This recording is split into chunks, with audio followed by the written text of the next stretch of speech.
Bismillahir Rahmanir Rahim wa sallallahu ala nabil karim.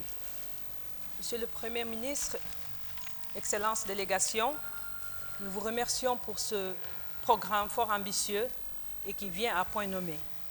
La relance post-pandémie est une occasion pour changer de stratégie en se dotant de politiques, des mécanismes d'investissement appropriés. Nous soulignons pour l'occasion la clairvoyance de son Excellence M. Mohamed Cheikh El Ghazouani lors du One Planet Summit à Paris, tenu le 11 janvier 2021. En tant que président de la conférence des chefs d'État et de gouvernement, le chef d'État a salué la mise sur pied de l'initiative de l'accélérateur de la Grande Muraille Verte qui vise d'ici 2030 la restauration de 1000 millions d'hectares de terres dégradées et la création de 10 millions d'emplois qui assurera la sécurité alimentaire également. 14,2 milliards de dollars ont été alloués sur les 32 milliards qui seront décaissés d'ici 2030. Le plan de relance économique que vous nous présentez est fort ambitieux et bien louable. Cependant, la réalisation des infrastructures de santé et d'éducation ainsi que d'urbanisme est très important, mais nous devons mettre l'accent sur la qualité des ressources humaines, d'où la nécessité de procéder au renforcement des capacités, à la formation continue et à la revalorisation des compétences déjà existantes. La lutte contre la corruption et le détournement des deniers publics doit inclure des mesures de contrôle d'exécution des travaux et d'évaluation des coûts par des organismes indépendants. Nous devons mettre en avant la méritocratie des institutions pour avoir des institutions performantes.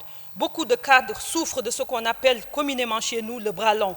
Le phénomène est le principal obstacle qui entrave la bonne marche de nos institutions.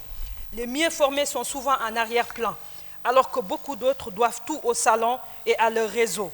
Nous devons veiller au respect des droits des travailleurs. Dans beaucoup d'institutions, l'avancement statutaire n'est plus systématique, ni le reclassement méritoire. Par contre, les responsables choisissent de mettre en avant de façon subjective leur clan ou les personnes qui sont acquis à leur cause, ce qui frustre beaucoup de personnes. Il est injuste que ceux qui travaillent ne soient pas récompensés alors que d'autres bénéficient de toutes les largesses. La promotion de l'investissement est en corrélation directe avec le tourisme et l'artisanat. Il faut faire connaître notre pays dans sa diversité culturelle et géographique pour encourager les investisseurs à venir découvrir la Mauritanie avec ses innombrables potentialités. Parmi les critères de progrès économique, l'éducation et la santé sont en pole position, d'où l'obligation de la scolarisation des enfants, ce qui réduira également la mendicité et la délinquance. Nous devons mettre l'accent sur la qualité des ressources humaines, encore une fois. Le corps enseignant doit être mis dans de bonnes conditions de travail, mais cela ne suffit pas. Il faut également veiller à la rigueur, au dynamisme, lutter contre l'absentéisme des enseignants, mais aussi des élèves. La revalorisation de l'enseignement passe par la revalorisation de l'enseignant, certes, mais car d'eux dépend l'avenir. Mais il faut instaurer des primes d'excellence et d'assiduité pour motiver les enseignants, mais il faut également un contrôle adéquat à ce niveau pour assurer la performance. Il faut également innover pour être en conformité avec les aspirations écologiques du président de la République, en réduisant l'usage des livres scolaires au profit des bibliothèques digitales, ce qui donnera accès également aux élèves et aux étudiants à plus de 320 000 livres. Il faut mettre également l'accent sur la formation professionnelle des ados en décrochage scolaire.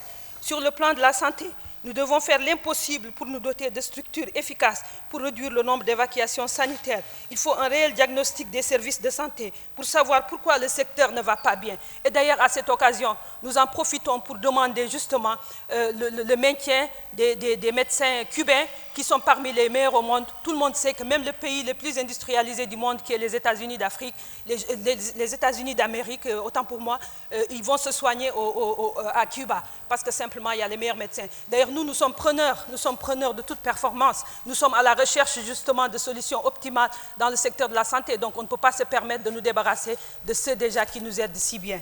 Alors, pour ce qui est de l'unité nationale, les médias ont un rôle à jouer, un rôle primordial, messieurs et dames, en vue de promouvoir la cohabitation pacifique, la compréhension de l'autre, la tolérance. Les médias devraient nous servir à briser les clichés qui nous dispersent. Les médias devraient se transformer en tribune en faveur de la paix et de la sérénité.